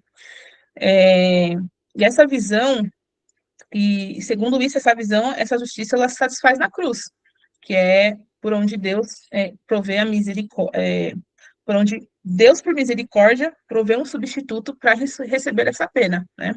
Então, Jesus, ele sendo inocente, ele toma o lugar dos culpados, Deus lança sobre ele a pena que a humanidade merecia, e nessa situação ocorre algo chamado ali na área do mundo teológico de dupla imputação, que é os pecados humanos são transferidos para Cristo, e a justiça de Cristo é transferida para os crentes. Deu para entender? Então, Deus sendo justo, precisa realizar essa justiça, satisfazê-la, essa justiça ela acontece na cruz. Deus provê por misericórdia um substituto. Esse substituto é Jesus Cristo, inocente, Cordeiro perfeito, que toma o lugar pelos nossos pecados. Deus lança sobre ele essa ira, a pena que a humanidade nós merecíamos. E aí, nessa relação, acontece essa dupla imputação, onde os nossos pecados são transferidos para Cristo e a justiça de Deus é transferida para nós, os crentes, tá? Alguma dúvida sobre isso? Apesar do nome ali ser meio técnico, mas é isso. Bom, voltando ao momento da cruz, então, Jesus, ele vê ali a mãe dele em meio à morte, à dor e agonizando, e automaticamente ele dá alguns comandos também ali de família, né, para criar uma nova família ali, para alguém ficar próximo de alguém, e diz as suas últimas palavras, e ele diz duas palavrinhas muito legais, que é sede, ele fala que tem sede, reconhecimento da sua humanidade, ou seja, quando vocês ouvirem em algum lugar, em algum culto, que Jesus Cristo não foi homem, que homem não tem sede? Ele falou que teve sede, reconhecimento da sua humanidade, está nas Escrituras. Depois ele diz, está consumado, declaração de que a dívida foi paga integralmente, foi quitada, tá? E ali ainda na cruz, os soldados, eles quebram as pernas ali dos outros, tinham dois outros, né, crucificados ali junto a Jesus, e é para acelerar a morte ali, eles quebram as pernas daqueles outros 12, e Jesus não foi quebrada porque ele já estava morto, para se cumprir também aquilo que já estava escrito no Antigo Testamento, né, de que nenhum dos seus ossos deveriam ser quebrados. Vocês viram que por várias partes do texto, nós voltamos ao Velho Testamento. Não teve, várias coisas não foram novas, né? Tudo meio que já estava meio previsto ali. Então, era profecia, né? Já se cumprindo. Então, não tem coincidência, né? Então, o soldado ali perfura Jesus Cristo, tem uma questão ali de sair sangue, água, que é bem interessante, aonde tem alguns debates sobre isso, e aí João interpretou isso como um simbolismo, né? Quando Jesus Cristo é perfurado ali na lateral do seu corpo, sai água e sangue. E aí ele interpreta como se o sangue, se ele fosse como se a água, aliás, perdão, como se a água ela fosse o batismo ali, o início de uma nova vida, e como se o sangue ele fosse a Eucaristia mesmo, né? O dom em si mesmo, o sacrifício da cruz, a redenção de pecados, tal, tudo mais, tá bom? E aí tem o sepultamento de Jesus. Os discípulos ali estavam em segredo ali, porque tinham medo. Jesus aí já foi crucificado, foi sepultado, os discípulos estavam ali escondidos com medo dos judeus, para não serem mortos, né? E Nicodemos, né? Nicodemos junto ali com José, Arimateia, mais alguém, eu só coloquei Nicodemos, ele vai procurar o Pilatos ali para...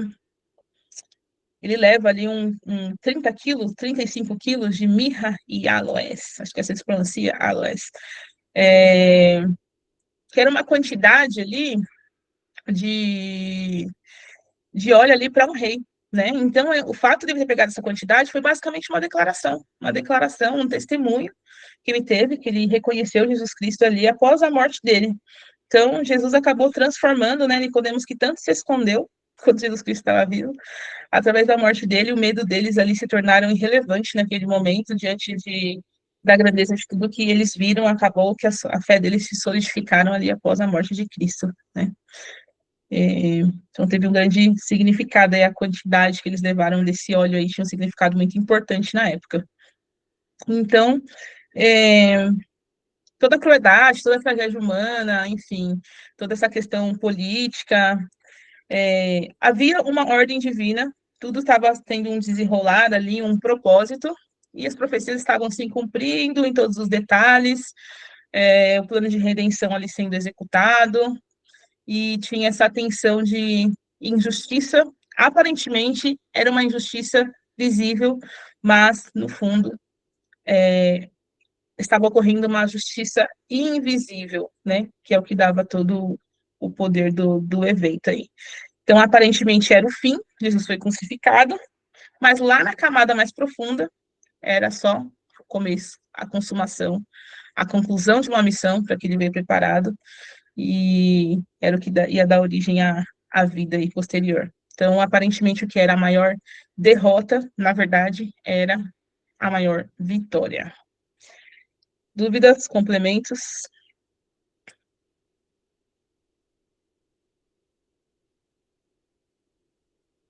Não, né?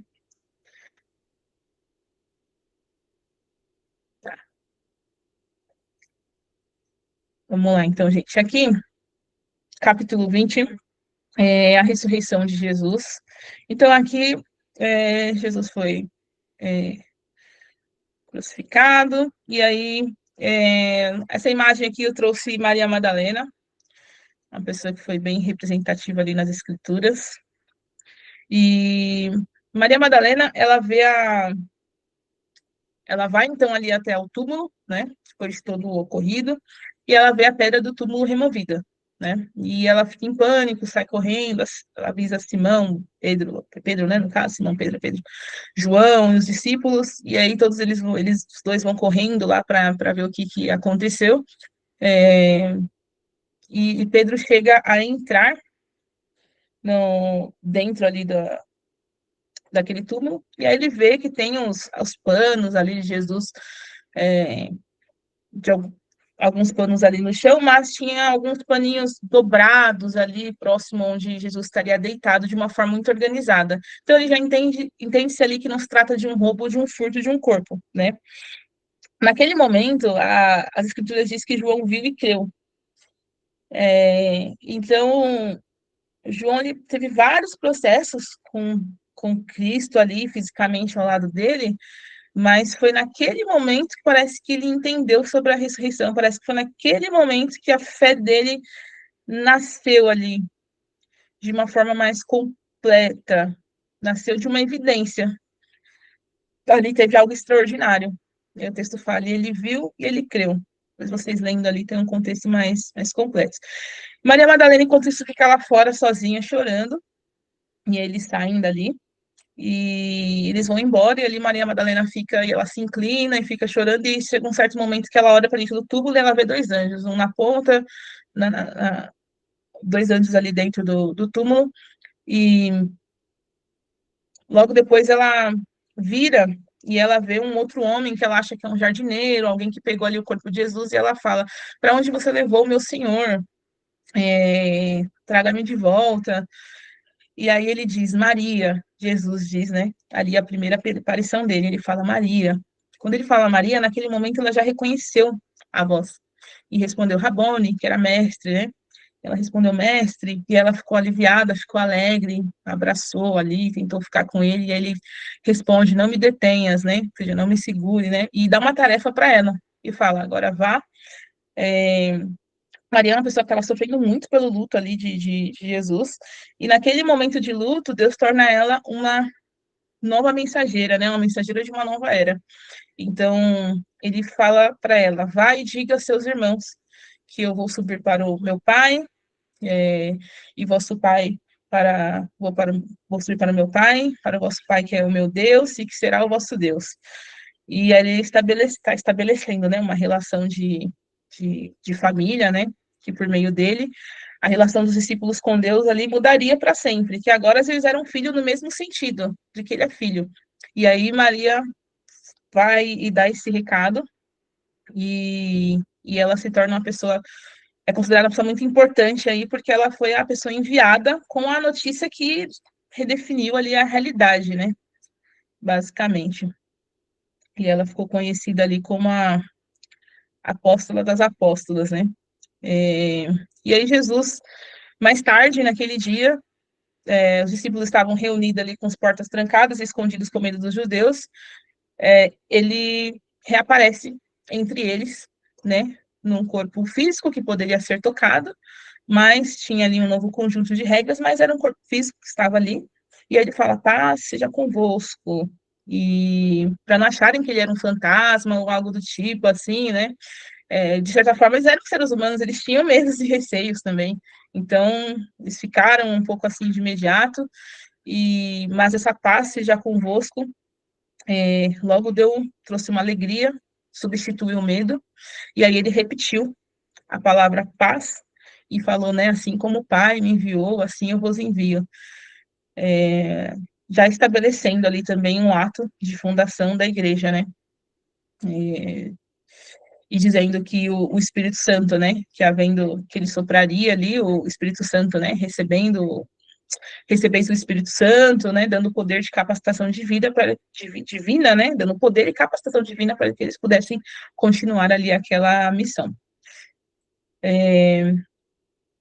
E aí a missão deles era o quê? Levar a mensagem de que os pecadores eles podem serem perdoados e que a missão e a igreja ela nasce ali, tá? Então ali vem a mensagem da nova comissão, né? A comunidade comissionada, capacitada pelo Espírito Santo. Nesse dia o Tomé ele perdeu ali aquela reunião, o famoso Tomé. E aí eles contaram que viram o Senhor, Tomé não acreditou, obviamente, e aí ficou um pouco cético ali naquela situação.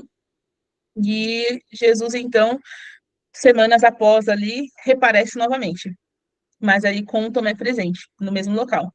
E aí Jesus oferece para que o Tomé possa tocá-lo, e aí o texto diz que o Tomé nem precisou tocá-lo para saber que realmente era Jesus, né? Ele mostrou as mãos, mas nem precisou tocá-lo, e ainda disse, Deus meu, Deus, Senhor meu Deus, Deus meu, né? E nesse momento aí foi uma das discípulos que mais duvidou, acabou fazendo ali naquele momento a maior declaração, né, explícita de fé ali, de que era realmente o Senhor dele. E aí Jesus diz assim, então porque você me viste, agora que você me viste, que você crê, porque me viste e creste, bem-aventurado aqueles que não me veem e creem. Mas aqui, essa parte de Tomé, é legal que os estudos ali dos comentários bíblicos traz uma questão bem interessante, de diz que essa parte também ela foi necessária, que essa questão dele ser cético naquele momento fortaleceria a fé de bilhões de pessoas que nunca teriam tido a chance de ver Jesus Cristo com os próprios olhos. Então, é uma jornada ali que serviu como um paradigma para nós. Ele precisou ver para que outros pudessem crer sem ver. Eu nunca tinha pensado nisso. Muito interessante, né?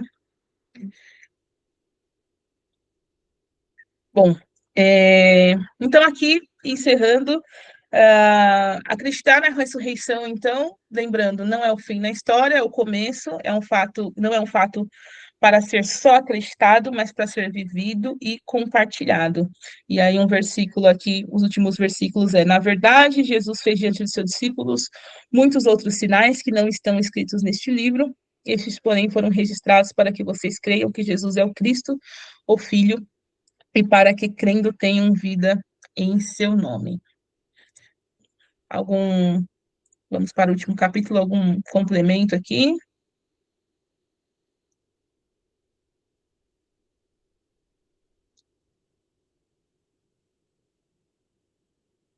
Posso para o último? Fechou. Gente, esse último capítulo aqui ele é bem legal, porque é interessante, na verdade, porque quando eu mesma estava estudando, eu peguei e falei assim, por que tem um capítulo 21? Já aconteceu tudo, ele preparou o povo, mandou o Espírito Santo, falou que havia sofrimento, morreu, foi crucificado, apareceu, ressuscitou, acabou. Não entendi por que veio esse capítulo 21.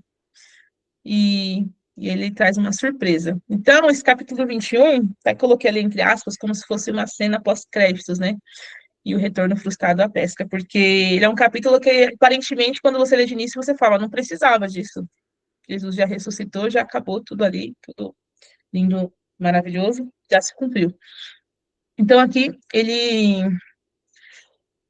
faz, esse capítulo 21, ele faz a gente entender, mudar a forma que a gente entende o final. Vamos lá. Aqui Jesus ele reaparece na praia, né? Jesus reaparece na praia e provê ali uma rede cheia de 153 peixes. Então, Jesus ele aparece ali junto a alguns discípulos no mar de Tiberíades, né?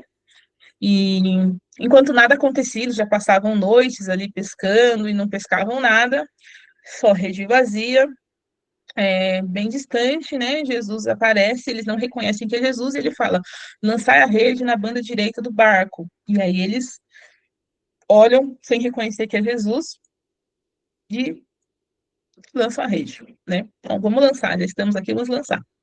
Assim que eles lançam a rede, eles puxam a rede e vem esse mundaréu de peixes aí, que são exatamente 153 peixes.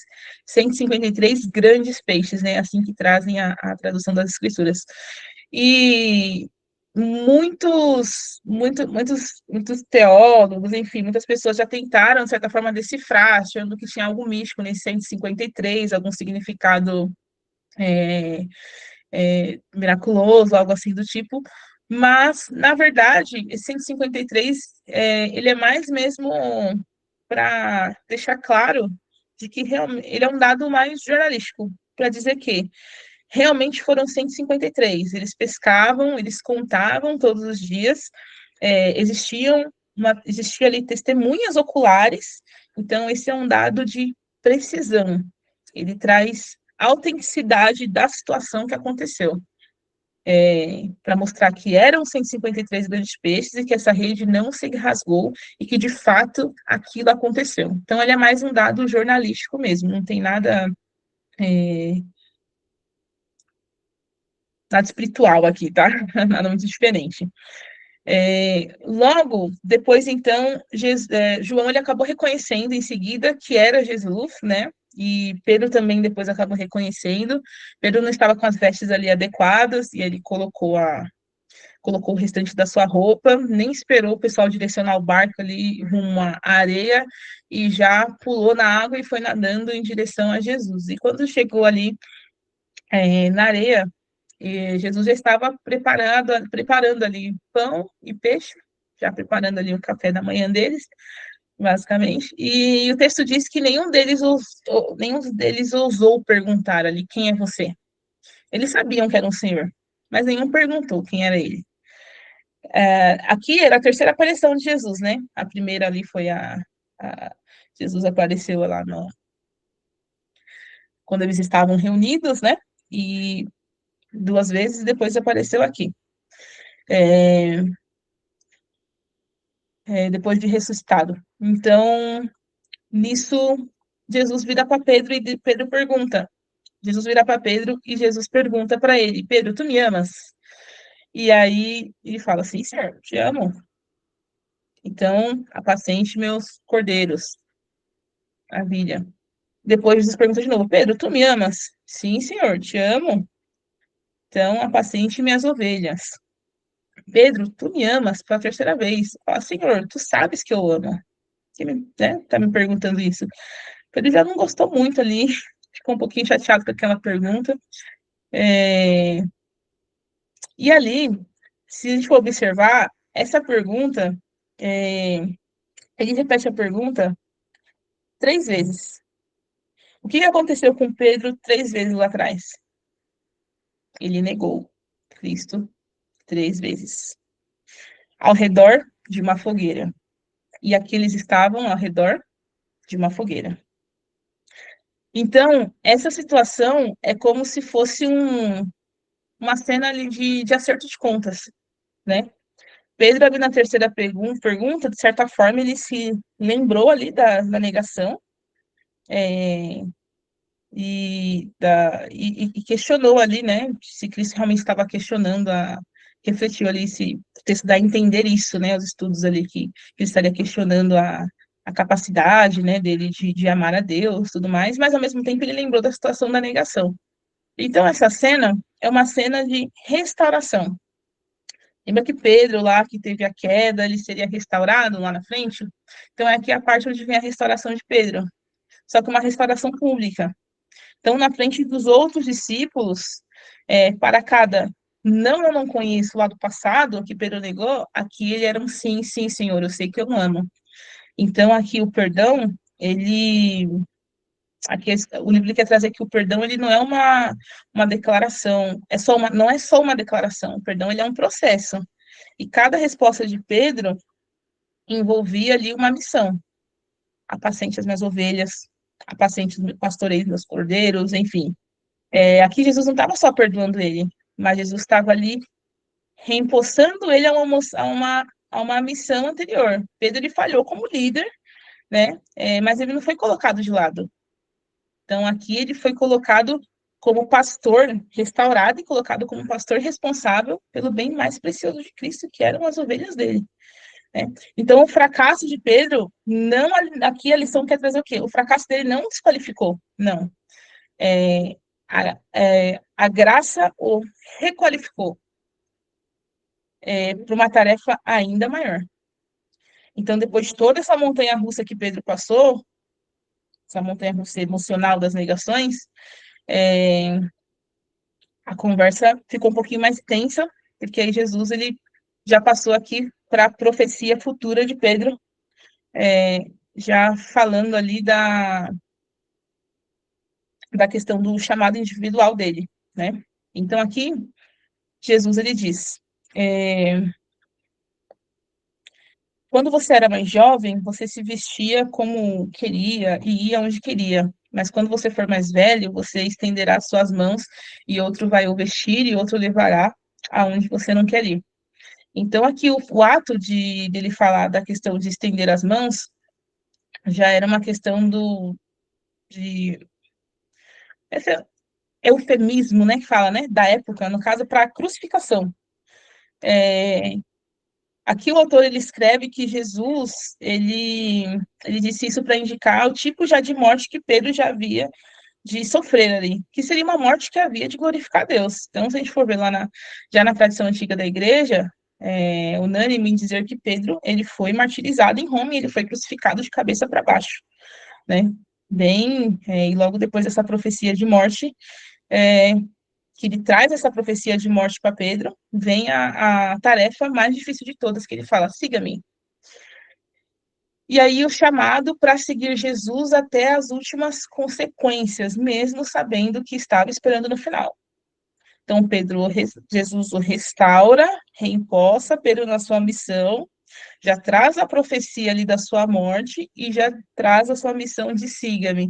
E nesse momento, Pedro fala assim, tá, entendi o que vai acontecer comigo, mas e com meu amigo João?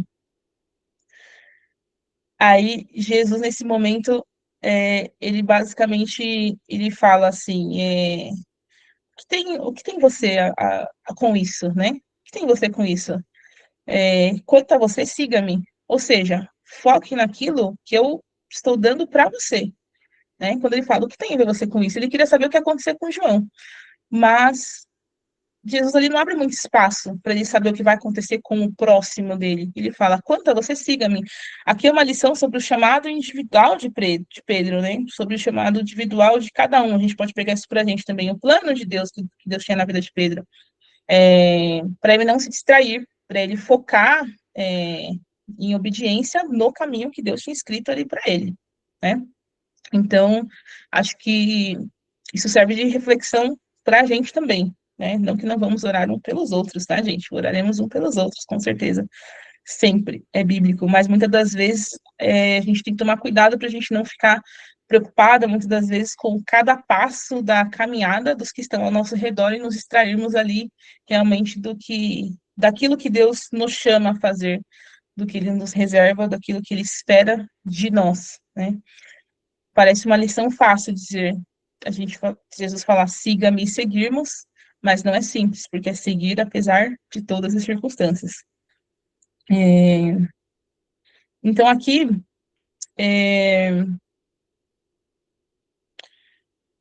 o discípulo está dando um testemunho, né, a respeito ele fala ali no versículo que ele dá um testemunho a respeito das coisas que ele escreveu e que sabe que aquele testemunho é verdadeiro e tudo mais. O que quer dizer, então? Que os seus próprios discípulos aqui e a comunidade, quando ele fala que ele sabe que o que escreveu foi verdadeiro, que os próprios discípulos e a comunidade endossam ali tudo isso que eles viveram, que eles atestaram, tudo isso está escrito.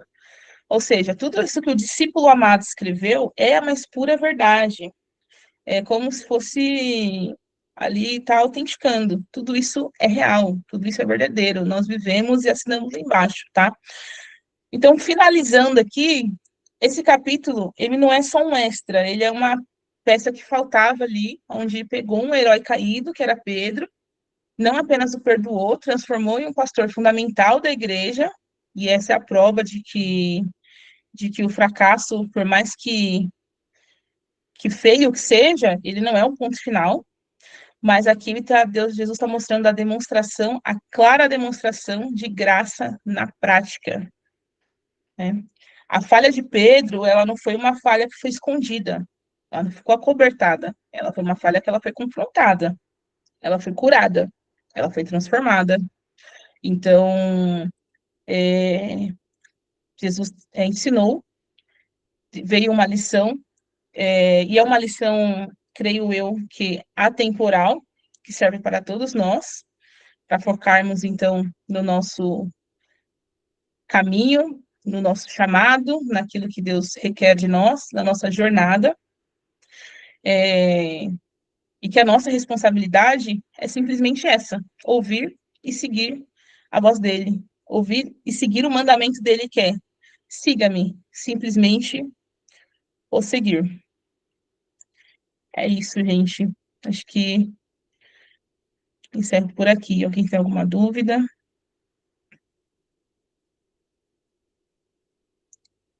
Meu Deus, olha o horário, misericórdia. Eu não olhei para o relógio. Mil perdões. Mas Mas rendeu o não... conteúdo. Gente, perdão de verdade. Não olhei para o relógio. Não, Mas a gente não vê a hora é passar, maravilhoso. não. Fica tranquila, tá perdoado. Não, tô brincando. Muito bom. Muito bom. Deus abençoe. Gente, complementos. Pela hora ninguém Pregadora complementa boa. nada, né? Essa pregadora boa que tem conteúdo, nem se importa com o horário. Complementa aí, Luan. Pode chamar a atenção aí, puxar a orelha. Gente, Nada. Deus abençoe. comentários. É como maratonar uma boa série.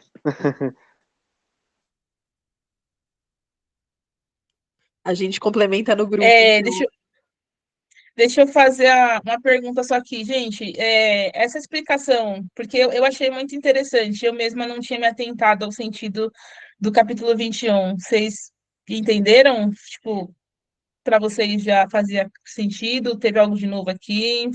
Fez sentido ali com os capítulos anteriores, esse capítulo 21? Ficou claro com o encerramento do capítulo? Ficou Com claro. o contexto aqui? Tá.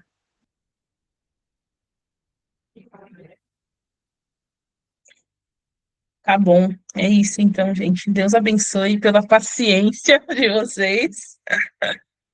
Paciência mesmo, guerreiros, hein? Ó, permanecer até o final. Deus abençoe, perdoa por qualquer coisa. E se eu falei algo errado, não tenha dúvidas, talvez esteja errado mesmo. Compartilha comigo no privado aí que me ensine. Obrigada pela paciência e vou buscar melhorar. Deus abençoe a todos. Vamos fazer uma oração de encerramento rápida? Pode ser? Pode, vamos lá. Quem vai orar pra gente?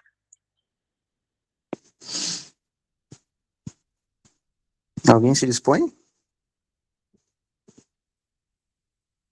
Lucas Santos? Tô sentindo que é o irmão. Aleluia. Tô sentindo, irmão.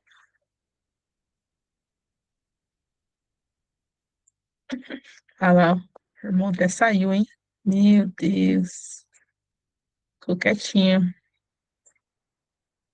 Lincoln.